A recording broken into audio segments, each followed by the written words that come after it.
amazing. We're building a god. We're building super intelligence. We're building something that will make us never have to build again. This is a whole new type of enthusiasm for the future. So it tends to create a different dynamic than any other kind of bubble, because not only are there inflated expectations from a revenue perspective, there's inflated expectations from I'd say a spiritual perspective, from an existential perspective, that we'll have to find purpose in a new way. OpenAI is like, hey, we're going to make so much revenue by using these new GPUs in the future, but they don't really have the money right now. So NVIDIA is like, okay, we'll give you the GPUs for like a share in your company.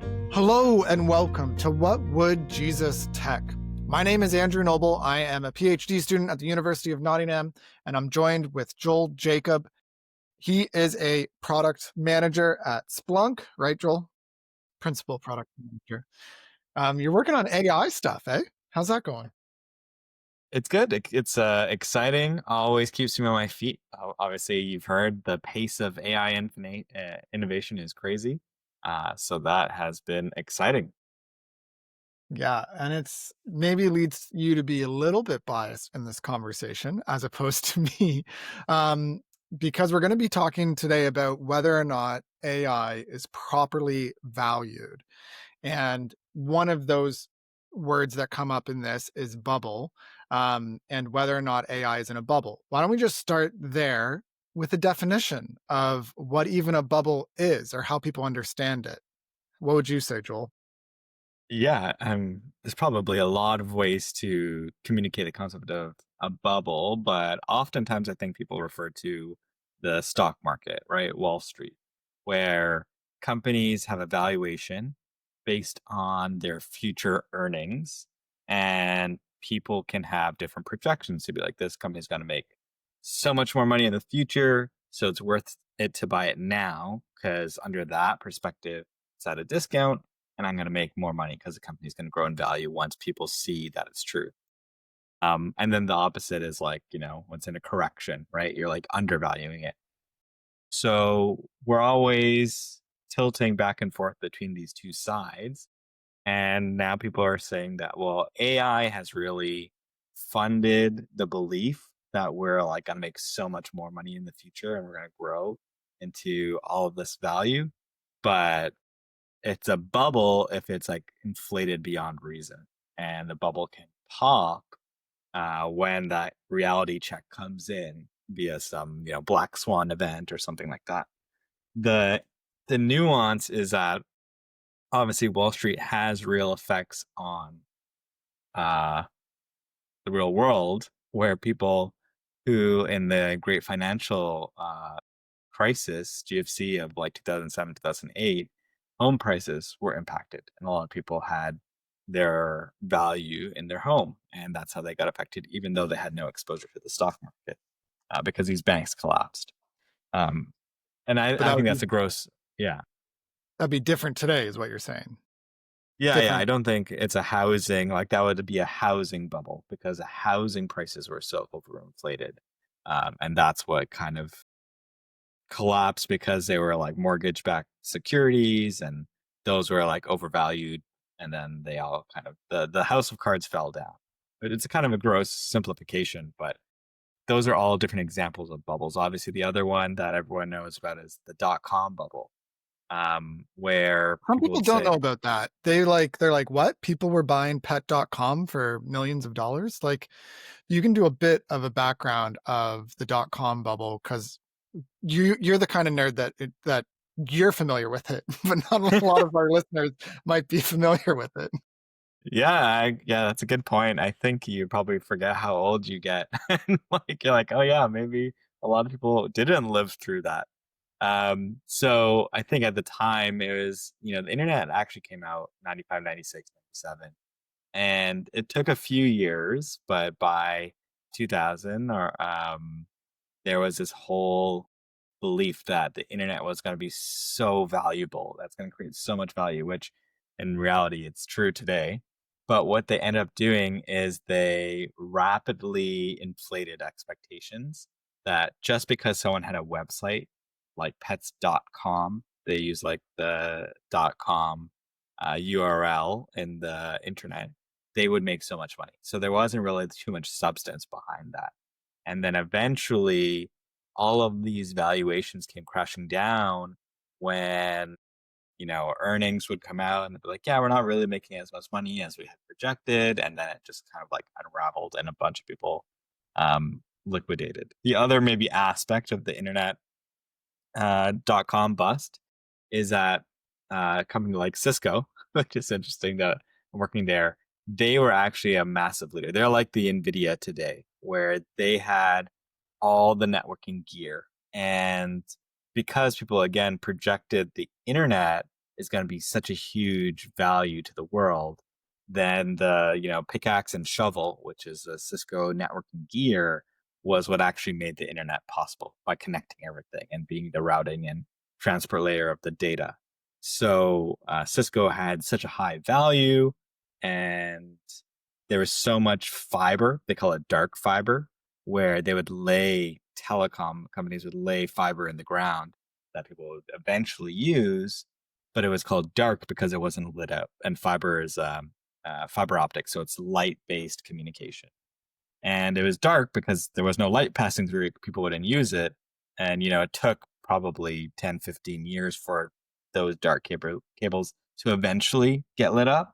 But it Yeah. was really When like YouTube started over. to be used in like 2012, 2013, Derek Thompson shared a similar story of like, yeah, finally, once we were streaming YouTube consistently, then those cables were leveraged. Yeah. So to summarize, really, it's like there was an over investment in capital expenses, capex, to buy the infrastructure ahead of when it would actually be useful. And that's where people are drawing these analogies today to be like, well, everyone believes that AI is going to be super valuable. So you got to buy a bunch of GPUs. So NVIDIA is selling, the hardware of today. And they're the analogy to Cisco. But Yeah, no, super helpful history. So we've kind of gone over the housing bubble, the .com bubble. I'll just introduce another comparison point because the physicality sometimes grounds conversations. I recently, just last weekend, I was at a friend's wedding and it was great. And it was in BC and I got to go on a hike. And the hike was basically around a canyon, the Mirrors Canyon, if you've ever been there. And it's the hiking trail is in the mountains, way up high, 3,000 feet elevated, but it's flat because it's on an old railroad track mm, that basically has been converted into just a walking and cycling path. And it's just amazing the kind of technological prowess, whatever you want to call it, to, use the dynamite to blow up through these rocks. There's a few tunnels, a lot of trellis, or I'm saying the wrong word. They're not trellises. But you know what I mean, like to bridges to go across. And it was really cool. And then I read some of the history, and it's just like, yeah, they wanted to have these railroad lines to get into the interior. And I think you could say, you could look back, this is going to cost a lot of upfront investment and manpower to lay the railroad tracks and to cut the surface because they can't go too steep, right? So you need to have it, especially winding around the Rocky Mountains in Canada. It's tough, but it's worth the investment. And so the question today is whether or not the NVIDIA chips, which is like the railroad company, or the Cisco today, NVIDIA and AMD, I guess, to a degree, who designs, some of these chips, whether their valuation is accurate, as well as the companies associated with the AI tools that we use, like ChatGPT. And they're making tons of money. Like OpenAI has a crazy amount of revenue, but it still is dwarfed in comparison to how much they're spending on data centers, on laying down the track. That's a good way to summarize it, right? yeah, yeah. And actually, even the railroad build out was a massive capital outlay, back then, where it's like, hey, we're going to build all this and connect and we're going to, create all this commerce. So it's a very consistent pattern. That's actually definitely another good example. I'm not sure if that did, in fact, lead to, a recession. I think that time was also a little bit more complicated because there were wars, right? So that also like adds an Sure. element. But that's actually not too different where today there's also an aspect of like global instability and how that affects like the bubble. So there's the underlying phenomena itself, and what people, do point to that I want to give credit for in the AI bubble is that, evaluations are starting to get frothy, and there is a little bit of a circular AI trade. So maybe on Yeah, the yeah. I want to get into this circular thing because okay, let's it's start like on that. it's like a power cord that has multiple outlets or whatever, but instead of it being plugged into the wall, it's plugged into itself. Like Nvidia gives money to OpenAI as an investment, or vice versa. It's OpenAI that invests in. No, which way is it for those guys? But Yeah, it seems yeah. to be So going back and forth. That's the point. It's like AMD invests or gives like so much to OpenAI, but OpenAI ends up owning now 10% of AMD. So it's just like, what is this circular stuff? Like that seems to, in some ways, I remember working in tech and I remember saying to a company in town, hey, we'll do an exchange for services, but we'll just write each other checks for 20K a year. And it's kind of similar, right? Like, are we actually using each other's services or are we just being friends here to make our revenue look good?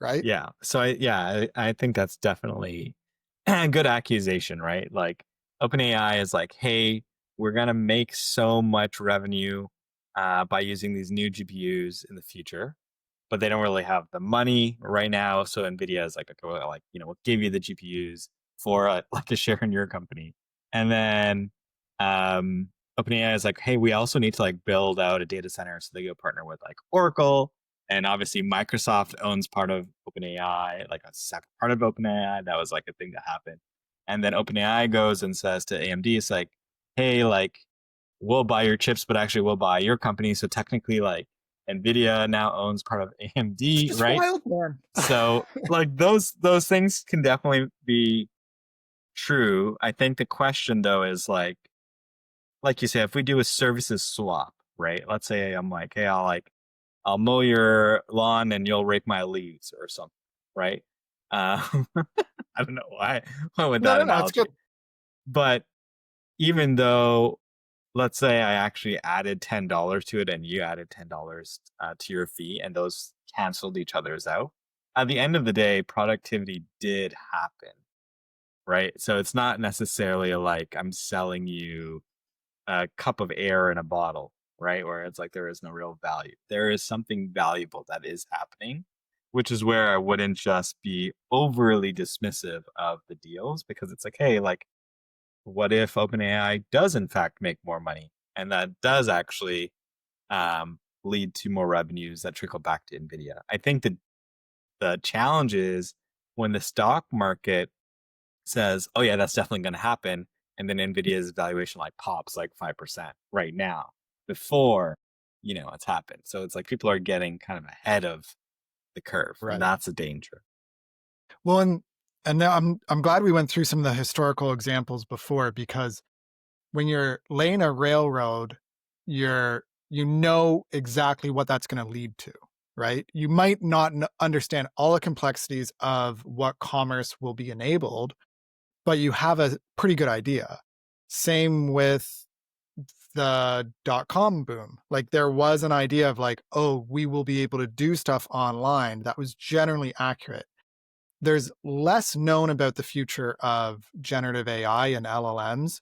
I'm making caveats whenever I talk about AI these days to be like, I'm talking about LLMs and I'm using the term AI to be synonymous with LLMs Yeah, yeah, yeah. because I do kind of push back against the phrase artificial intelligence because it's marketing and maybe in 5 years it'll be out of fashion. I wouldn't be surprised.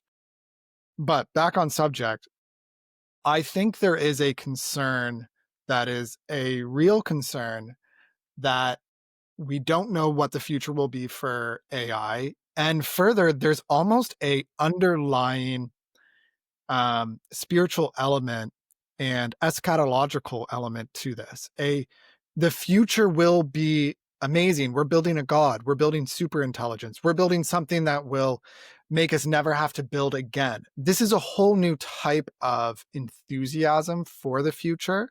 So it tends to create a different dynamic than any other kind of bubble, because not only are there inflated expectations from a revenue perspective, there's inflated expectations from I'd say a spiritual perspective, from an existential perspective, that we'll have to find purpose in a new way. Sam Altman in an interview recently talked about how even our moral code, maybe there's gaps in our moral code that the AI can help with. Like there's an expectation and a longing that is going toward this unknown future that AI will usher in.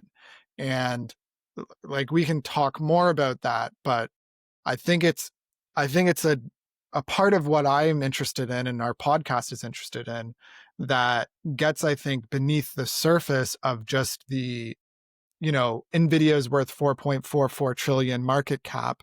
I think those are helpful things to unpack, but what's the value underneath the tech and what's being desired? And is that consistent with God's word, morality more generally, and things like that? Yeah, and I think yes, that's probably a good thing for us to unpack. So I think going back to the dot com analogy, right? In let's say the 2010s to like 2013, 2015, you have a bunch of these companies that are really like built on top of the internet, right? For Airbnb, Facebook, like these massive companies that have generated so much value, and they're all actually built on top of that internet substrate. So yes, like the internet has created a lot of value, and it is a real technology, and it was overvalued at a point in time, but in the end state it really did make a difference. It just took longer to get there. um, One of the challenges with the internet is that, like, going back to the railroad analogy, when you buy the steel for the railroad, you're like, it's going to cost this much, and we can depreciate it over a very long time because it will last a lot of years. But with hardware, it depreciates a lot faster. It's like in 3 years, it's like, oh, that might be like old. It might just be like wasted money. So I think with networking gear, it was able to last, a little bit long, but like less than railroads, of course. And now with GPUs, it's like, okay, like in a few years, like 3 years, that's like that's old now and slow. And data Hmm. centers need to like upgrade. So like the expectation on how fast you need to make the revenue to cover the investment expense is a shorter horizon. So when Facebook or any of these companies now say, hey, we're going to spend billions of dollars into AI now, the bar is actually a lot higher than it was when companies would say we're going to buy networking equipment. And the bar, even for the outcomes now, is a lot higher than we're going to do pets.com. And I actually kind of start feeling bad that in every discourse, pets.com always gets dogged. Yeah.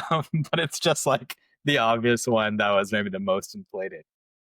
So back to the analogy, earnings season is like coming up, and Meta and all these companies are actually showing that they are becoming more efficient. Their ads are actually creating more conversions, which is leading to more people investing in their ads and paying for that because it's better to actually sell the product at the end of the day. And they can show better gross margins. You're also hearing like, hey, there's less junior level engineers being hired, right? So it's being more efficient, it's allowing people to do more with less. So people are actually being able to justify, in, let's call it, the 2 or 3 years that we've just started AI, we're in like the first inning of AI, we're able to actually see returns. And that's what's the counter narrative to AI as a full bubble, to, well, like, is there actual value that's being created? um Now the question is, how much of that value is I'm being better at serving ads, or I'm being better at, like, answering questions like Google, to, like, I created a new revenue stream like ChatGPT, where it's the fastest growing product and people are paying a subscription, to we're going to solve cancer by creating drugs, right? Where, like, that's like, okay, that's farther in the future. well, we might actually be able to get there. And how much of that value is like being layered into the real value we have today? That's the gray line, I feel.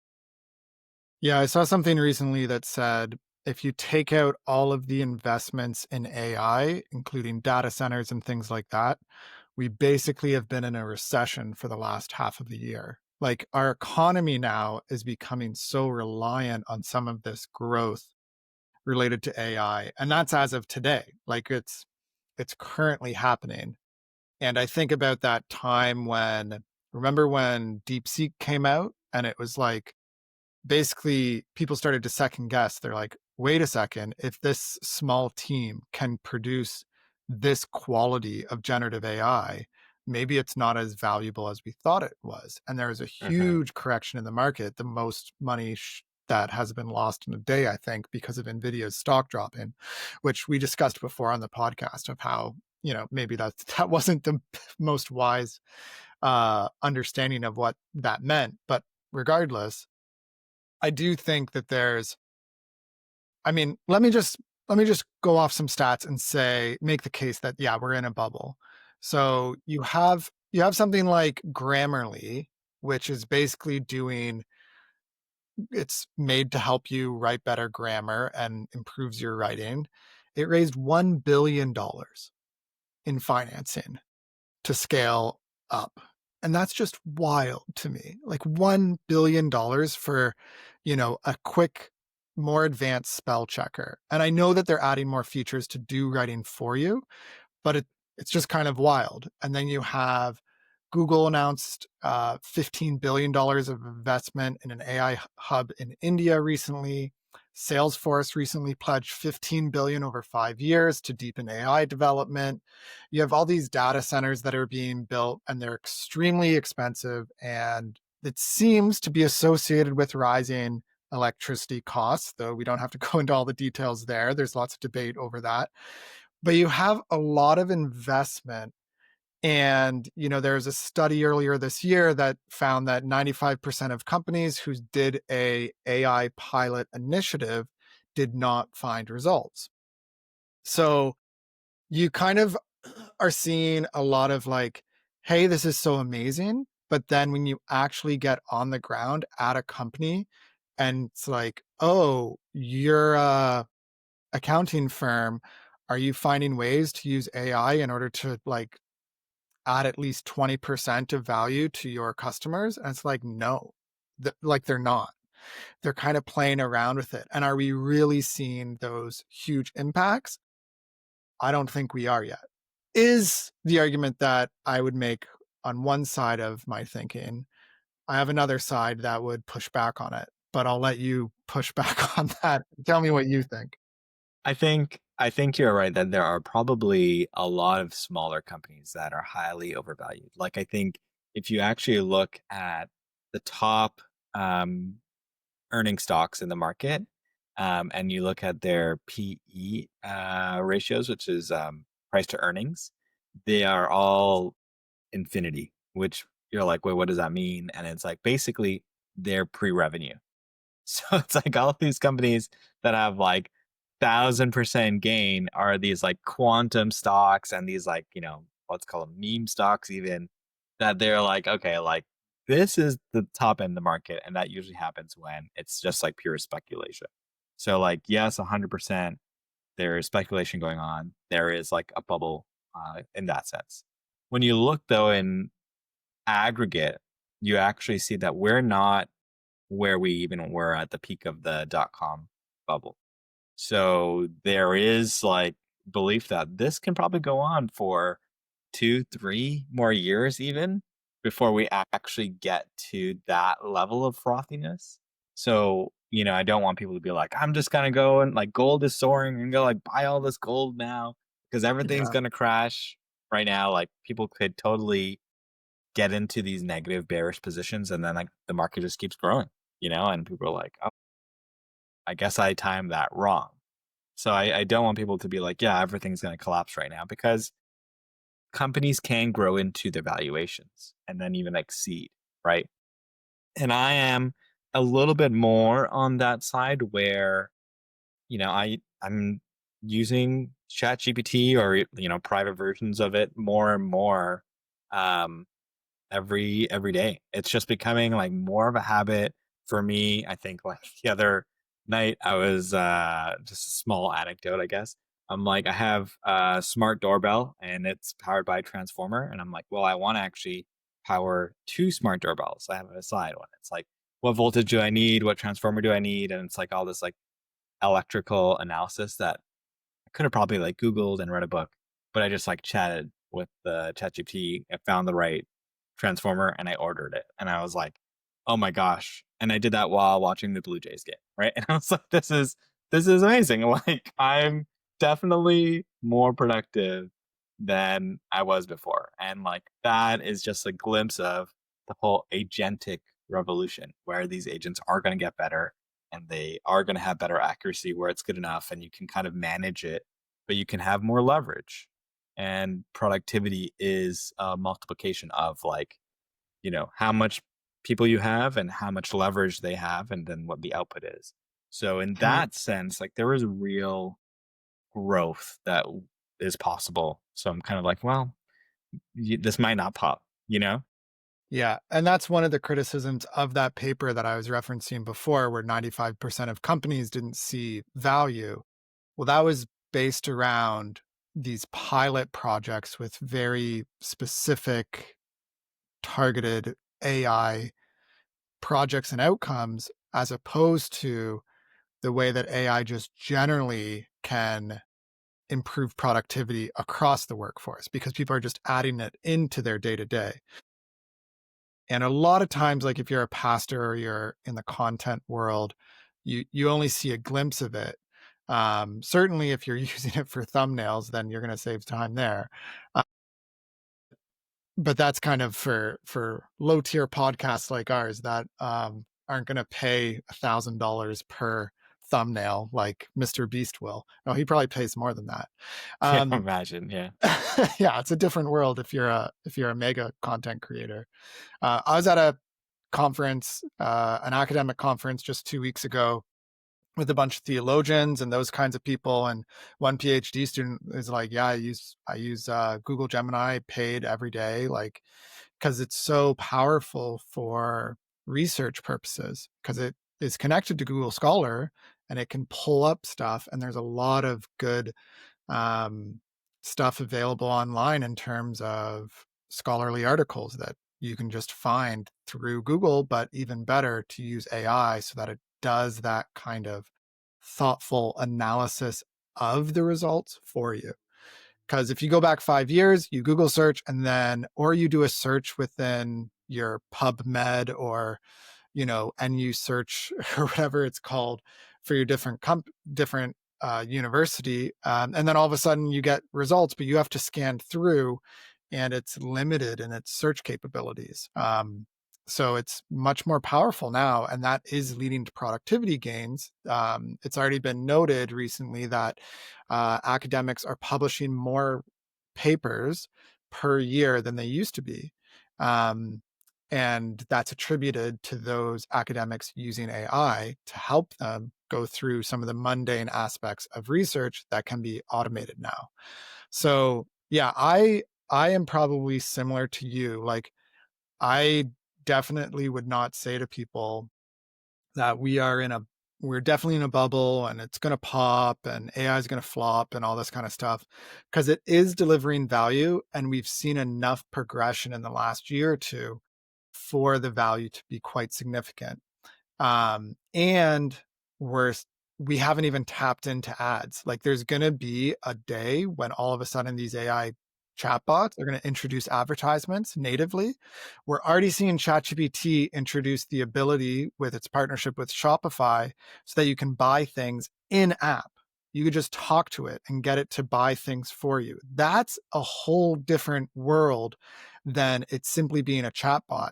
Now we're talking about ChatGPT as a new platform, not simply a product, in the same way that you go to Google Chrome or whatever in order to access different websites to buy things. What if all that was through the interface of a chatbot rather than typing and clicking and things like that? And you can talk to it, you can type to it, it's going to be multimodal. So it has all these interesting benefits that you can see a future where this is the future for a lot of what people want to do. Yeah, and if I could even, like, take that a little bit further and do a little sci-fi geek out, I think what the people in the industry are seeing is much more than like, "Oh, it's just a chatbot," right? It's like, we are, as you kind of alluded to earlier, we are creating an intelligence, and it's like, there is, of course, all the discussions on the morality and the, you know, is it God, this, that, whatever, right? Like, I think we all have an understanding on where we stand on that, but there is probably a consensus on whatever you want to call it. It is going to do what we traditionally call intelligent things, right? And that is quite powerful when, in the agentic frame, you can give it a command, you can get it to do things. It's like, and not just like, I'm just chatting with you, it's actually doing actions. An AI just had, I think it was last week, they had Dev Day, and they talked to all the developers who are building on top of their platform. And now you can have, like you said, OpenAI go talk to Spotify, go talk to Shopify, go talk to like all these different apps. And it's now turned everything that we would say, like, in the internet, like Uber, for example, it's turning that into like, well, what would you do if Uber had like AI functionality to know exactly when you need to get picked up and predict that and like offer you the right rates and optimize that? There's a whole new era of value beyond just being a chatbot. And then finally, the next level up from that, well, that's like digital value. What about real world stuff where like AI actually starts powering robotics? And then it's like you can actually get it to be like, hey, I need you to go build me a house. Right. And it's like, okay, sure, that's like some time away, but you can see we're getting closer and closer to that sort of like speak and it will come into existence. And Yeah. that's like, Oh, yeah, yeah. that's oh, God spoke. And now we're trying to do that for ourselves. Yeah, yeah, we're definitely seeing that. I like when it comes to image creation and video creation, like I used to think that video creation was going to be difficult just because of the sheer amount of data in every image and then making multiple images together to form a video and making it cohesive. I thought that would require a lot more training and time, but here we are today with like Sora 2 and other video creation. Um, the other thing I will say when it comes to all this valuation stuff, and because we're a Christian podcast, I want to make note of it from a different angle too, is that you're seeing more and more openness to some of these AI companies being more like, I'm just going to say it, porn companies. Mm, There is a willingness at this point now for even OpenAI. Sam Altman a month or two ago said, he was making fun of Grok because it had a half-dressed woman AI talking to you and flirting with you. And he's like, there are lines we won't go across. For example, we're not gonna do that. We're not like that. And now he's saying that he's going with like the classic tech bro libertarian perspective of, oh, if people want it and they're adults, we'll give it to them. And at least he's saying adults, but it's this classic, like, we should give people what they want rather than what OpenAI was founded on, which is actually providing value altruistically to the world. And so you have two of the leading AI companies, both not Twitter, it's Elon Musk's Grok, which is XAI. And then you have ChatGPT. I'm not like, I haven't tested these things to know the details of how these things work, but you ask it, you get it. And I know that like Grok came with a standalone app that functions as this. I was recently doing research on social media, which is still a big issue, and I was doing research on sexting and how extensive that is. And it's like um, 1 in 3 teens has received a sext, like a erotic or naked nude image or whatever, and 1 in 7 have forwarded an image on mm, or whatever to someone else without the consent of that consent. person. Yeah. And that's just what they're admitting. So like And these companies, Snapchat, we have internal documents that John Haidt found that like they just did not care about this underage sexual image stuff. Snapchat on their website, snapchat.com, I was reading this, they defend it as this is a normal part of human expression, blah, blah, blah. They cite research to support them. That research doesn't support them, in my opinion. There's being like, they're trying to find a moral backbone that they don't have. My point in bringing in some of this stuff is that we've seen these big tech social media companies, some of which are the founders of these new AI companies, just not have a moral backbone. OpenAI was supposed to have more of a moral backbone, and they're showing that no, they are Silicon Valley, move fast and break things through and through, especially as things get more competitive. Anthropic is the one that like I respect still. They seem to not be going down this road. There's a recent interview that one person gave at Anthropic, and they said, we never even thought about using this in school because, and you might push back on this, Joel, but they're like we don't need AI. Like it doesn't make sense to give a 9-year-old access to AI. So they're building it for different use cases. They're not coming out with a slop generation machine, which is what OpenAI is doing. Anyways, in our Discord, by the way, join our Discord and you can get access to all the memes that I post related to the slop generation machine. But yeah, I didn't expect to go on such a long rant there because I have a segment coming up that's a new segment for our podcast that I want to get to. But let's conclude this. Are we in a bubble? Yes or no? Final thoughts, Joel. We are in a bubble. I will say we are in a bubble. Do I think it will pop? Maybe not. Okay. But you would still call it a bubble. You would say it's inflated beyond what It's a little, yeah. the value is actually there. It's Yeah, it's a little more hype than it. A little speculative, and that is something that is afforded, right? Like, and kind of maybe just obviously not to go on too much more of a tangent. There are global events that can totally pop it, right? Like tariffs, rare earths, all of the wars. So many things can come in and be like, okay, like completely changes the calculus. But I think just like taking all those things aside on its merit of like the technology alone, it's a little bit speculative. Yeah. Yeah. I think that's fair. I think that's a reasonable take.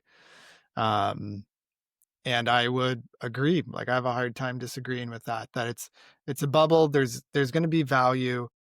I do think that we're starting to see over time that maybe there's too much hype, and there still is, when it comes to, oh, this is going to do all this stuff for you. It's going to be so amazing. And we just don't know the side effects. And some of the ways that this is building on the companionship piece and other things like that, like I think there are going to be real harms. And there's a huge segment of the population right now that's anti-AI.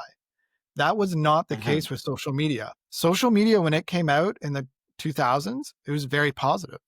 Yeah. So there's a different kind of disposition toward AI that's more, in our predictions episode at the beginning of this year, I talked about this. There's going to be an increasing amount of pro AI versus anti AI sentiment. And that's certainly what we're seeing. We're seeing protests at some of these data centers in these small towns that don't want them and things like that. Yeah, and I think it's good, right? I think social media, we kind of didn't know what we're getting ourselves into. So it's probably good that there's a little bit more trepidation on like, hey, let's be sure. I do think though we've learned a lot of like, yeah, like there are gonna be things that we make mistakes with AI. And like that is kind of like the part of learning. But I think it's like, well, we're also a little bit more putting more scrutiny on it, where it's like for the kids thing, it's like, yeah, maybe kids don't need unadulterated AI, just like you wouldn't give them unadulterated internet. But would you give them like a very like gated internet that would like help them like learn, right? It's like, would you give them a gated like AI that would help them learn? Like I would. So I think there is like a nuance there depending on how you can do it tastefully and with consideration and stuff like that. Yeah. Yeah. All right. You ready for our new segment, Joel? Yep. I've been waiting to see if flop or not. This is the test of are we in a bubble? So we have OpenAI with us now, specifically a chatbot of OpenAI, and we're going to ask, based around our conversation, to provide an analysis of the argument whether or not we're in an AI bubble, and please provide some rigorous research on whether or not we are in one based around our discussion over the last 35 minutes. What do you think, AI? Anytime now, ChatGPT. You going to say something? Well, he said rigorous. It might do a lot of thinking. Yeah, it's probably thinking. You're right. And I'm also almost at my daily limit, apparently. Let me give you something like an AI bubble. At least comes with inflated valuations and a lot of hype. But as you both noted, there's also real value emerging. So it's kind of a mix of hype and genuine utility. And as for rigorous research, yeah, a lot of current analysis does suggest we might be in a bubble, but it's a nuanced one. So I think that sums it up, and hopefully that captures what we chatted about. So the new take is AI just reinforces what you already think, which is like that definitely does that. Where you ask the questions like, "You're so smart. You're exactly right." Lily, You're I like, "What guess did?" that's the new segment. The AI just wraps up what we've been saying and agrees with you. So mission accomplished. Yeah, would you push back in any way? Anything that we said that's not accurate in terms of our stats and stuff? You two covered it really well. Everything you laid out seems pretty spot on. So no big pushback from me. I think you've got a real balanced view. Yeah, what about from a Christian perspective, the way that a lot of people are putting hope into the future of AI as kind of a salvation for them? What's a good Christian response to some of that eschatology that is coming about? Yeah, that's a great angle. From a Christian perspective, I think the response would be to remember that ultimate hope and salvation aren't going to come from technology, no matter how amazing it is. It's great to use these tools wisely, but not to place our ultimate faith in them. So it's really about keeping that perspective and making sure our hope is grounded in having eternal rather than just the latest innovation. All So we're right, out of our there's trap. our segment. I mean, it's funny if you ask ChatGPT for the gospel, it'll tell you the gospel, and it might even be used to save some. I don't discount that, but it's also quite strange. Anyways, that's our segment. Might not do that again. I don't know. I did tell it to be concise, and I think it was maybe too concise because I wanted some proper analysis. Yeah, yeah. But So that's you kind of the wanted way. an insightful take, at least one, right? It just felt like a little slop. Um, Yeah, but that's what you and I think we're at that stage of like you're rolling the dice a little bit. I'm like, yeah, we're gonna get something, maybe. yeah, and it can kind of feel very experimental right now. And then some things you see value and some things you don't. Well, anyways, this was a fun conversation, Joel. I don't think we will solve it, but it will be interesting. Like by the end of the year, will there really be a whole bunch of agents in the world? Will our predictions come true from 2025 at the beginning of the year? And we'll have to do another predictions episode at the beginning of 2026 to kind of get a sense of what is the future of this. Because some people think that by the end of next year, yeah, there's going to be a revolution then. Others say 2027 is going to be the big year. That was the big paper that came out like a few months ago. Yeah, no, I am looking forward to looking back and kind of seeing how the year went. We're getting into the holiday season soon, so or I'm just like anticipating and getting ready for it. Yeah, it's true. And shout out to our Patreon supporters. We have hired a podcast manager. And so, yeah, he's still learning some different tips and tricks, but he's very, very competent at a number of things related to this job. And for the things that aren't that good, and you're like, wait, you hired someone and got to, it's like, yeah, we're still going to use some AI, guys. It's going to make some mess along the way. It's not going to be perfect. And we don't have like Mr. Beast money where we're spending $1,000 for one little clip and stuff like that. But anyways, thank you to our Patreon supporters. You can subscribe to our Patreon where we just released an episode showcasing my own research of over 4 It was very million cool. It was very words cool. of a variety of AI. We had measured over 32 models and we assessed them for the Nicene Creed. And then in addition, we'll be coming out with another Patreon episode assessing them for how well they instruct people in the 10 Commandments. So it's kind of going toward what I'm going to call my idolatry index, which is my own custom Mm. research based around what is idolatry in scripture, and then seeing if these chatbots push us toward idolatry. Idols are often tied toward breaking a commandment. So, a simple way to test for if something's like an idol is to assess for whether or not it pushes you in the direction of an idol.